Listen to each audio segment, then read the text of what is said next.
balse hadday dhacdo inaad dibadda u baxdo ka fogow dadka 2 mitir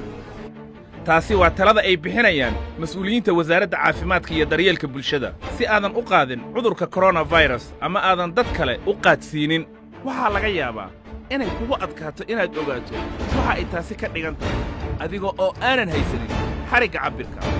waa 3 tallaabo 1 2